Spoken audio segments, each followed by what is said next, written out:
Kumar @glorious class 2.0 में आपका स्वागत है। आज मैं हिंदी का एक बहुत ही महत्वपूर्ण चैप्टर श्रम विभाजन और जाति प्रथा का सारा ऑब्जेक्टिव बताने जा रहा हूं। तो सबसे पहले शुरू करते हैं पहला ऑब्जेक्टिव से। पहला ऑब्जेक्टिव है किसके लिए भीमराव अंबेडकर अथक प्रयास किए। तो स्त्रियों और अछूतों तथा मजदूरों के लिए। एक बार और पढ़ते हैं, किसके लिए भीमराव अंबेडकर अथक प्रयास किए। तो स्त्रियों, अछूतों तथा मजदूरों के लिए। सातवां प्रश्न है भीमराव अंबेडकर के प्रेरक व्यक्ति कौन कौन थे। तो बुद्ध, कबीर और ज्योतिबा फूले। भीमराव अंबेडकर के प्रेरक व्यक्ति कौन कौन थे। बुद्ध, कबीर और ज्योतिबा फूले थे। आठवां प्रश्न है संविधान का निर्माता किसे कहा जाता है। भीमराव अंबेडकर को। संविधान का निर्माता किसे कहा जाता है। भीमराव अंबेडकर को। नौवां प्रश्न है बाबा साहब किसका उपनाम है। तो बाबा साहब भीमराव अंबेडकर का उपनाम है। बाबा साहब किनका उपनाम है। भीमराव अंबेडकर का। 10वां प्रश्न है बाबा साहब का निधन कब हो गया। दिसंबर 1956 को दिल्ली में इनका निधन हो गया था। बाबा साहब का निधन कब हो गया। दिसंबर 1956 दिल्ली में। 11वां प्रश्न है द कास्ट इन इंडिया के लेखक कौन है। भीमराव अंबेडकर। इनके अलावा भी बहुत सारे पुस्तकों को इन्होंने लिखा, जिनको भी मैंने लिख दिया है। सबसे पहला the caste in India, their mechanism, genesis and development, the untouchables, who are they, who are Shudras, Buddhism and communism. उसके बाद है Buddha and his Dhamma, thoughts on linguistic states, the rise of fall in Hindu women, annihilation of caste. सभी पुस्तकों के लेखक कौन है। भीमराव अंबेडकर। 12वां प्रश्न है बाबा साहब का संपूर्ण वाङ्मय कितने खंडों में विभक्त है। तो 21 खंडों में। बाबा साहब का संपूर्ण वाङ्मय कितने खंडों में विभक्त है। 21 खंडों में। 13वां प्रश्न है एनिहिलेशन ऑफ कास्ट का हिंदी रूपांतरण किसने किया। ललई सिंह यादव ने किया। एनिहिलेशन ऑफ कास्ट का हिंदी रूपांतरण किसने किया। ललई सिंह यादव ने। 14वां प्रश्न है एनिहिलेशन ऑफ कास्ट कौन सी विद्या है। तो यह भाषण है। एनिहिलेशन ऑफ कास्ट कौन सी विधा है। तो यह भाषण है। यह भाषण है। 15वां प्रश्न है एनिहिलेशन ऑफ कास्ट भाषण कहाँ होना था। लाहौर में होना था। जाति पादिक तोड़क मंडल उस कार्यक्रम का नाम रखा गया था जो 1936 में होना था, लेकिन वह राजनीति के चलते इनको भाषण नहीं देने दिया गया। तो यह फिर भाषण को पुस्तक में लिखना सही समझे तो इसे ललई सिंह यादव के द्वारा इसे पुस्तक में लिखा गया, हिंदी रूपांतरण करके पुस्तकों में फिर इसे डाला गया। 15वां प्रश्न है 16वां प्रश्न है भारत में जाति प्रथा का मुख्य कारण क्या है। तो बेरोजगारी है। भारत में जाति प्रथा का मुख्य कारण क्या है। बेरोजगारी। 17वां प्रश्न है जाति प्रथा स्वाभाविक विभाजन नहीं है, क्यों। क्योंकि यह रुचि पर आधारित नहीं होता है। जाति प्रथा स्वाभाविक विभाजन क्यों नहीं है। क्योंकि यह रुचि पर आधारित नहीं होता है।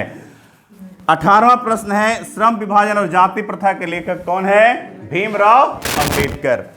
श्रम विभाजन और जाति प्रथा के लेखक कौन है। भीमराव अंबेडकर। 19वां प्रश्न है आदर्श समाज स्वतंत्रता, समानता, भ्रातृत्व पर आधारित होगा, यह किसने कहा। भीमराव अंबेडकर ने।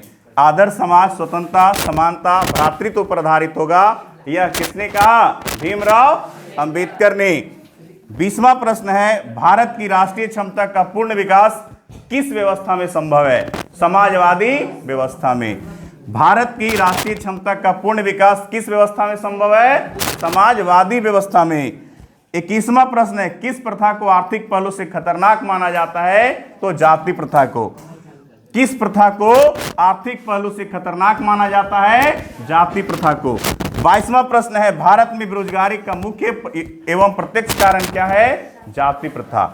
भारत में बेरोजगारी का मुख्य एवं प्रत्यक्ष कारण क्या है। जाति प्रथा। 23वां नंबर क्वेश्चन है आधुनिक सभ्य समाज श्रम विभाजन को आवश्यक क्यों मानता है। कार्य कुशलता के लिए। आधुनिक सभ्य समाज श्रम विभाजन को आवश्यक क्यों मानता है। कार्य कुशलता के लिए। 24वां प्रश्न है जाति प्रथा श्रम विभाजन के साथ साथ किसका रूप लिए हुए है। तो श्रमिक विभाजन का। जाति प्रथा श्रम जाति प्रथा श्रम विभाजन के साथ साथ किसका रूप लिए हुए है? तो श्रमिक विभाजन का। 25वां प्रश्न है मूक नायक क्या है? तो मूक नायक पत्रिका है जो किनके द्वारा लिखा गया था? भीमराव अंबेडकर के द्वारा। 26वां प्रश्न है भीमराव अंबेडकर के पिता का क्या नाम था? रामजी सकपाल। भीमराव अंबेडकर के पिताजी का क्या नाम था? रामजी सकपाल। 27वां नंबर प्रश्न है भीमराव अंबेडकर के माता का क्या नाम था? भीमाबाई सकपाल। भीमराव अंबेडकर के माता का क्या नाम था? भीमाबाई सकपाल। 28वां नंबर प्रश्न है भीमराव अंबेडकर ने पीएचडी की उपाधि कब धारण की? तो 1916 ईस्वी में। भीमराव अंबेडकर ने पीएचडी की उपाधि कब धारण की? 1916 ईस्वी में। 29वां प्रश्न है आधुनिक मनु किसे कहा जाता है? भीमराव अंबेडकर को। आधुनिक मनु किसे कहा जाता है? भीमराव अंबेडकर को।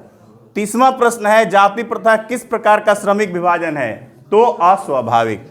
जाति प्रथा किस प्रकार का श्रम विभाजन है? तो अस्वाभाविक। 31वां प्रश्न है जाति प्रथा के अनुसार श्रम विभाजन का आधार क्या है? पैतृक पेशा। जाति प्रथा के अनुसार श्रम विभाजन का आधार क्या है?